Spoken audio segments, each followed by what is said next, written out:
The Pro Football Focus grades for LSU's loss at Ole Miss are in. Let's dive in. Locked on LSU. Here we go.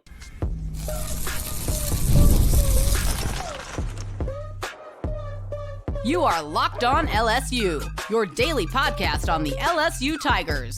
Part of the Locked On Podcast Network, your team every day. Okay, let's get it. It is Locked on LSU, your team every day. I'm your host, Matt Moscona. Thanks so much for making this your first listen. We're free, available wherever you get great podcasts, of course, on YouTube as well. So please subscribe. As always, one of the fastest ways to help us grow is by leaving your comments below.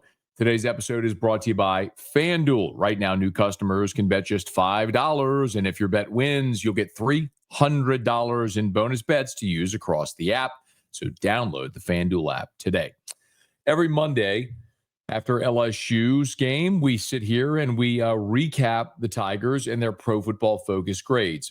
If you're an everydayer, you know what I'm about to say, so shout out, thank you. If you're new, thank you also for being here. But when we talk about Pro Football Focus, I always say this is a metric. It is not the metric. It is not the only thing to be considered. It is just something to consider. There's a lot of things that we look at. I mean, in every game, there are statistics that we look at. We look at things like total yards and quarterback percentage or quarterback rating and completion percentage and time of possession and yards per carry. There's tons of things to consider. This is just a metric like many others to dive into. But I think it's important because most of us, as we watch the game, we watch the ball. We watch the quarterback, we watch the running backs. By and large, we're not, if there's a stretch play to the right side, we're not looking at what the left guard is doing or the wide receiver lined up to the left side of the field or what the weak side linebacker is doing. Pro Football Focus does. And so it's a good opportunity to sort of confirm or disconfirm things we saw or thought that we might have seen throughout the course of the game. And as you might imagine, for LSU, this was not a great day for the offensive line. Pro Football Focus reflected that, except for one piece, which I thought fascinating, which is what we'll dive into here in just a smidge. So thank you so much for being with us here. We'd like to start on the offense and then go defense as well. And we'll start with the top and then go to the bottom. So if you look at the highest graded LSU player on the offensive side of the ball, it was wide receiver Barian Brown. As a matter of fact, the top 4 players on the offensive side were receivers. It was Barian Brown, Nick Anderson, Kyle Parker, Aaron Anderson. And then Harlem Berry was actually your 5th highest graded player. He only played 15 snaps in the ball game, but he was right there. And next was another receiver, Xavier Thomas. So your receivers actually had a pretty good day. They were pretty good in pass protection. They were good when they were asked to run block. And by and large, they caught the football when it was thrown their way. Safe to say the receivers were not the problem in this game, but there were many problems for LSU in this game. And part of that is exemplified whenever or magnified whenever you sort of look from the bottom up. So if you go to the very bottom, the bottom 5 offensive players, you'll see Trey'Dez Green, Caleb Jackson, who played only 7 snaps. Tyree Adams, your starting left tackle, more on that in a bit. Bauer Sharp, and then Josh Thompson, your starting right guard. That was your bottom 5. After Thompson, as you work your way up, Juwan Johnson, then Karius Kern, Paul Mabengi, you start to get into some of the other offensive linemen, which you'll sort of delve into. The receivers are notable because Brown led LSU with 5 receptions. And LSU tried to force the ball downfield to him like they did Chris Hilton as well. They just weren't able to make those connections deep down the field. Nick Anderson being your 2nd highest graded player offensively with a 70.2 grade is also a bit concerning because, look, Nick Anderson had the touchdown reception, but other than the touchdown reception, Nick Anderson made only one other reception the entire game. So he was on the field for 28 snaps. Nick Anderson was. 17 of those were passing downs. He was not asked to pass block at all. So of his 20, forgive me, I'm looking at the total number of snaps. My apologies. For Nick Anderson, 17 were passing downs. So of his 28 plays, 17 were passing downs, 11 were running downs. Forgive me for that. So it kind of does underscore part of the problem you had. Kyle Parker was third, had a grade of 69.9. His run blocking grade was quite good. Aaron Anderson's run blocking grade was an 83.8, outstanding, but he was only on the field for asked to run block on 2 plays. So sometimes you can extrapolate that and say the fact that your receivers were so highly graded on a day where it was not a big offensive day tells you they were doing their job away from the football, but by and large, they did not affect the game. So then the question kind of becomes, why weren't your receivers able to affect the game? Everyone's going to ask about Garrett Nussmeier. Now, Nuss has had a pretty good season so far. He was your highest graded player a week ago against Southeastern when his overall grade was a 92.3, which I'll have to check, but I think that might be the highest grade of anybody, any game the entire season. Against Clemson, he graded out a 67. He was the national player of the week that week. A 78.8 against Tech, a 76.9 against Florida. Garrett Nussmeier has been really efficient throughout the course of this season, which is one of the reasons that you started 4-0, because Garrett Nussmeier was able to be so effective and so efficient throughout the course of the season. Lean on the defense. Don't make the big mistake to get you beat. Well, unfortunately for Garrett Nussmeier in the game against Ole Miss, he did make those mistakes. And that was the real problem for LSU in the game against Ole Miss, was the interception by Garrett Nussmeier, the inability to connect downfield. When you look a little deeper into Nussmeier's passing day, he had 2 turnover-worthy plays. Of course, he did have the interception. The other would have been the pass to Trey'Dez Green into triple coverage. They did chart 2 drops by LSU receivers, but by and large, there just wasn't enough. There just wasn't enough opportunity there for Nussmeier. When you look at the pressure and the depth, LSU did take 4 shots down the right sideline beyond 20 yards. They were 0 for 4, 1 for 2 down the middle beyond 20 yards. That was the 50-yarder to Xavier Thomas on LSU's second drive. 0 for 1 beyond 20 yards down the left sideline. That was a pass intended for Chris Hilton. That was incomplete. So when they actually tried to stretch the field, they took 7 shots. They completed 1 of them. It was the 50-yarder, the catch and run to Xavier Thomas, which actually wasn't even a great ball. So it kind of underscores what was the big problem over the course of the entire day for LSU, was that Garrett Nussmeier was ineffective. When Garrett Nussmeier is rating in the middle of the pack offensively for you, it means you did not have a good, efficient offensive day. The question then becomes, why didn't Garrett Nussmeier have a good offensive day? The gigantic reason why, of course, centered around the offensive line and the inability to run the football, which is what we'll talk about as we continue. And this is the point where you're going to have to buckle up, take a deep breath, and understand this is the core of LSU's problem, the thing we've talked about for quite a long time. And it's the issues with the offensive line, which we'll talk about as we continue here. Locked on LSU, your team every day. Caffeine just got a flavor upgrade. 5-hour energy shots deliver tasty caffeine in 17 bold flavors. Each 2-ounce shot packs the caffeine of a premium 12-ounce cup of coffee, plus B vitamins and nutrients with 0 sugars and 0 crashes. And what I love most is how portable they are. Big taste, tiny shot. You can take it anywhere and get that boost when you need it. Listen, I love the extra strength grape, but you can find your perfect flavor, whatever's best for you, next. And I love how fast it kicks in as well. Enough with boring, flavorless caffeine. It's time to give your caffeine flavor an upgrade with 5-hour energy shots. Get the favorites you love or be bold and try something new in-store and online at 5hourenergy.com or on Amazon today. So everyone leaving the game on Saturday, the loss to Ole Miss, is certainly going to be displeased with the inability to protect Garrett Nussmeier, the inability to run the football. Those 2 things are obvious. And those start and center with the offensive line. And Pro Football Focus, I told you at the beginning, sometimes can confirm or disconfirm what your eye test showed you. I think this is going to confirm what we all saw on Saturday night, or Saturday afternoon, which was that it was a really rough day for the LSU offensive line. a unit that we have talked about quite literally since the end of last season, where you lose 4 starters to the NFL draft. DJ Chester is replaced as your starting center by Braylon Moore, which means you have 5 new starters on the offensive line.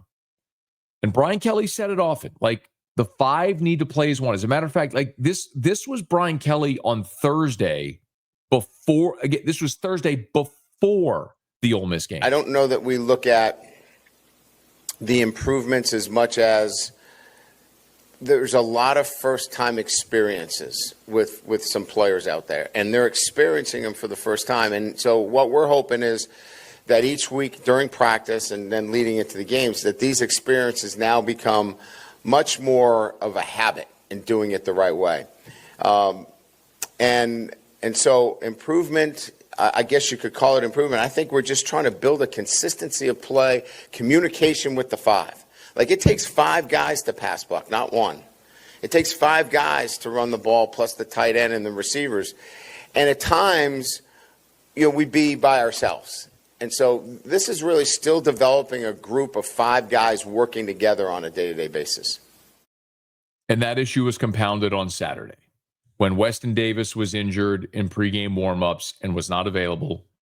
The true freshman Karius Kern made his first start at right tackle. And then on LSU's second possession, about the 10-minute mark of the third quarter, Paul Mabenga went out with injury and was replaced by Cohen Eccles. So now a unit that's already struggling to find consistency among itself is down not 1 but 2 of its starters there in the second half, and obviously Weston Davis for the entire first half. So a very complex situation and a disadvantageous situation for LSU. But even still, and if you were watching the broadcast and we talked about it on our post-game recap, the biggest problem with this offense on Saturday, and I know you can say Joe Sloan, you can say Brad Davis, you can say Brian Kelly, you can say Garrett Nussmeier, and all of them bear blame. All of them. No one is exempt. It's all encompassing. The root of the problem, in my opinion, is this offensive line. And I don't think there was ever a greater display of that than Saturday, when consistently Ole Miss was rushing 3 and they were getting pressure. So this is just math. You don't have to know a ton about football, but this will make sense. I'm going to get into the numbers in a second, but this will make sense. If they're rushing 3, that means they're dropping 8 in coverage. If you have 4 receivers downfield and they have 8 defensive backs or 8 players defending the pass, every one of your receivers is double covered. It is super hard to complete passes to begin with. Then when every one of your receivers is double covered, that compounds it. And then on top of that, when they're rushing 3 or 4 and getting pressure, now you're being pressured, moving off your spot and trying to throw into coverage. That makes it super hard. Why did Garrett Nussmeier have a bad day? That's why. Now you have to ask him to play better. You can't make the terrible decision to throw the interception. You can't make the terrible decision to throw in a triple coverage looking for Trey'Dez Green. You have to live to play another down. And that's on him to make better decisions with the football and sometimes to be more accurate. But my goodness, when they're getting pressure rushing 3 and dropping 8, that's a problem with your offensive line. And this is illustrated here as we look into some of these numbers. The highest graded offensive lineman for LSU is Braylon Moore with a 62. When I look at the Pro Football Focus chart, you can't see this, but it's color coded. So I've told you this before, but a dark blue is excellent as you get into the 90s. Then it's like dark green and then lighter green. Then it keeps going lighter green into like yellow and then into like darker toward like orange, and then red is really bad, right? So I look at this chart, you see a lot of like light greens and some bright yellows and all, but so you look for the outliers. So like where's the dark green blues, the really good, and where's like the oranges and reds, which are really bad. So like, for example, Aaron Anderson had an 83.8 run blocking grade, outstanding, but he only blocked on 2 snaps. Cohen Eccles, his pass blocking grade was an 84.6. Excellent. Carius Kern's pass blocking grade was an 80.5. Excellent. Here's the problem. There's an orange dot. It's a 42.9. That was Carius Kern's run blocking grade. Makes sense, doesn't it? There's another orange one. Tyree Adams, your starting left tackle, a 39 in pass protection. There's another one, 34.2. That's Caleb Jackson on pass plays. He had a drop. I mean, we're going to go deeper, but this starts to tell the story of what happened. You know, Tyree Adams, your starting left tackle, allows 4 pressures. When you dig deep into these offensive numbers, I mean, you can't have Tyree Adams, your starting left tackle, have a 39 in pass protection. He allowed 3 hurries, 4 pressures, and a quarterback hit. That's unacceptable from a guy that you're counting on in such a massive way. And when you start to look at all of the grades overall from your offensive line, I mentioned Adams graded out at a 51. Josh Thompson graded out at a 57. Carius Kern graded out at a 58. Mabenga a 59. Eccles was at a 61.6, and Braylon Moore was at a 62.6. The highest graded offensive lineman was your center at a 62, who, by the way, had his worst game, grading out at a 62, and his pass blocking grade was a 59.6. I mean, this is just wholly unacceptable. Now, I can look and say Eccles' pass block grade is an 84, Kern pass block grade is an 80, gives you a lot of confidence moving forward with those guys because of their athleticism, their ability to hold up in pass protection. The flip side of it tells you, my goodness, the fact that Josh Thompson graded out a 64, Mabenga a 62, Braylon Moore a 59, and Tyree Adams a 39. These are veteran players you're counting on who have been on the road for you in major conference games, even if not for you. I mean, Braylon Moore was a 2-year starter at Virginia Tech. Josh Thompson was a 2-year starter at Northwestern. Like, these are the guys who you're expecting to be able to hold up. You could maybe understand if the young guys had problems. Now, Carius Kern had issues in run blocking, as did the entire offensive line. But when you're not running the football and you need to be effective in the pass game and you need to give Garrett Nussmeier time to throw, and collectively the pass blocking grades look like what I just told you, that illustrates the problem. Whenever they're rushing primarily 3 or 4, and in this game, Garrett Nussmeier was pressured 9 times, hurried 7 times, was hit once and sacked once. Like, it means the fact that he was only sacked once tells you he was getting rid of the football to prevent sacks, but that means he's probably rushing throws, making bad decisions, which manifests. It absolutely tells you exactly what we saw. So, yes, there are issues with scheme. There are issues with Joe Sloan. There are issues with Brad Davis. There are issues with Brian Kelly and Garrett Nussmeier, all of it. But the linchpin, the singular start of this begins with the offensive line. If the offensive line is a better run-blocking offensive line, a running game takes pressure off the quarterback. A running game doesn't allow them to drop 8 into coverage and play too high safety. They have to commit guys to the box, which opens up passing lanes. If they have to commit more to rushing Garrett Nussmeier, it's going to open up more one-on-one opportunities. Like, all of this works together. It's not coach speak. It's not jargon. It's how offensive football works. So, yes, everybody shares a large degree of blame. But if you can't block to open up the running game and protect your quarterback, nothing else matters. You could call the most brilliant play. And if the receiver's wide open, but the quarterback is being pressured and's got a guy in his face, he can't complete the pass. You've got to be able to block.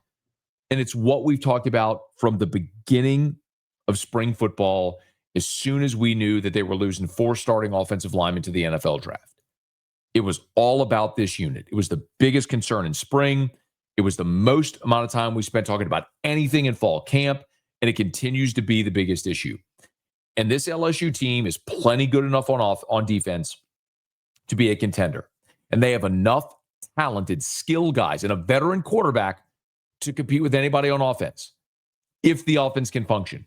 But the offense can't function if you can't block. And they've got to be able to block. And that unit's just got to get better. That will tell you what LSU, if anything, is playing for in November. How much better can that offensive line unit get? And the Pro Football Focus grades validate that. Let's flip it over and talk defense when we wrap up Locked on LSU, your team every day. One of the tools that help make a huge difference for business owners is Quo, formerly OpenPhone. It's the same great business phone system that you heard me talk about before, just a new name. And here's why it matters. Every missed call is money left on the table.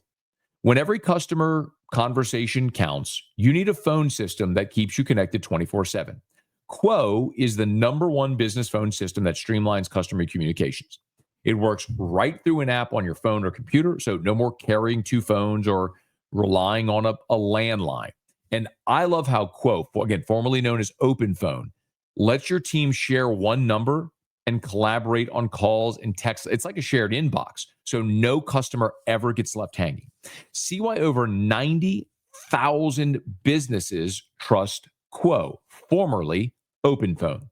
Get started free and get 20% off your first 6 months at quo.com/lockedoncollege. That's QUO.com/lockedoncollege.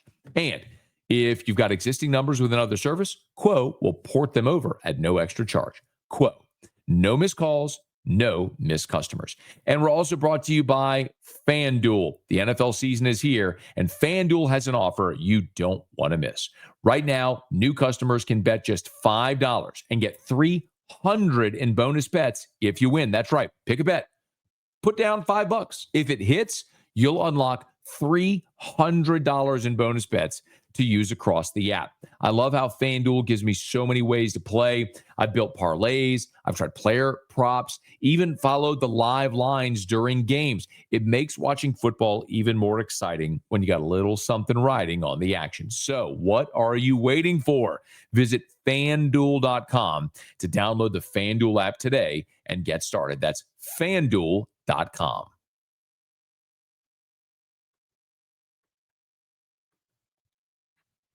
Let's flip it over and take a look at the LSU defense before we wrap up. And it was really a fantastic day for the LSU defense. I know they gave up yardage. They were on the field a ton, but really illustrated is how well this secondary played. A.J. Halsey was your highest graded player overall with an 84.3, followed by P.J. Woodland at a 79.5. That's regardless of offense or defense. Whit Weeks had a 71 in the game. Your defense, again, was just asked to do so much being on the field for as long as they were. Halsey led LSU with 13 tackles. He had the gigantic forced fumble near the goal line. His tackling grade was an 87.7. His coverage grade was an 84.2. He did not commit a penalty.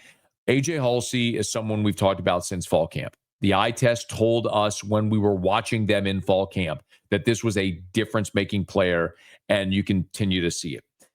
P.J. Woodland was the second highest graded defensive player at a 79.5, which is outstanding. He was targeted 5 times and only allowed 1 reception. And of course, he had the interception as well.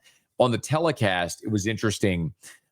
They talked about how, Lane Kiffin in their meeting said they thought Mansour Delane would be a first-round pick and they weren't even going to target him. So that means a lot of balls went toward DJ Pickett and PJ Woodland. And of course, Woodland came up with the interception. Pickett had what would have been a pick 6, but for the fact that there was PI, an unnecessary PI. It was PI, but it was unnecessary. But PJ Woodland was fantastic. And the interception that he had was super athletic, kind of tipping the ball to himself, tiptoeing the sideline and having a nice return as well. So really good days there for Halsey and Woodland. Whit Weeks was next, to Marcus Cooley, Jack Pyburn following in the top 5. So understand 3 of your top 4, Halsey, Woodland, Cooley, were players in your secondary. And then Mansour Delane, by the way, graded, was your 7th highest graded player at a 67.6. He was targeted 2 times. They made 2 catches against him. So that's what dinged him. But again, this was a day where your secondary was really challenged. And by and large, they stood tall. The real issue for LSU was their inability to contain a running quarterback who they kind of had to pick your poison. It was play a shell, keep him in the pocket. Then he threw accurately.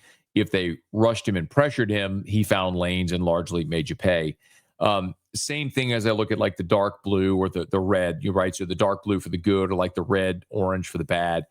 Patrick Payton's tackling grade was a 32. That was not good, but he did bat down 2 balls at the line of scrimmage, including one on Ole Miss's 18-play drive on the 3rd and 4, which forced the field goal. And then, Harold Perkins had a 47 in coverage. There was some not great. If you look at the bottom 5, it was all young players. Buddy Mathis was at a 41. Devon Keys was a 47. DJ Pickett was a 48. He obviously got dinged with the PI. They targeted him 3 times, had 2 receptions against him. And then it was West Weeks and Deshaun Spears. West Weeks coming off an injury, but his tackling grade was a 79, which was outstanding. His coverage grade, no surprise, was where he got dinged. And Lane Kiffin is a master at scheming and game planning those mismatches, and he did it quite well throughout the course of the day. So all things considered, it was a good day for LSU secondary, not a great day for the 1st and 2nd levels defensively. Okay, a disappointing day out in Oxford for LSU. They get an open date, and then they'll try to move on. Of course, we'll be here every single day recapping all of it and counting you down through LSU's open date, and then when they're back on the field a week from Saturday against South Carolina. And we'll see you then. So please subscribe however you're listening or watching. It is Locked on LSU, your team every day.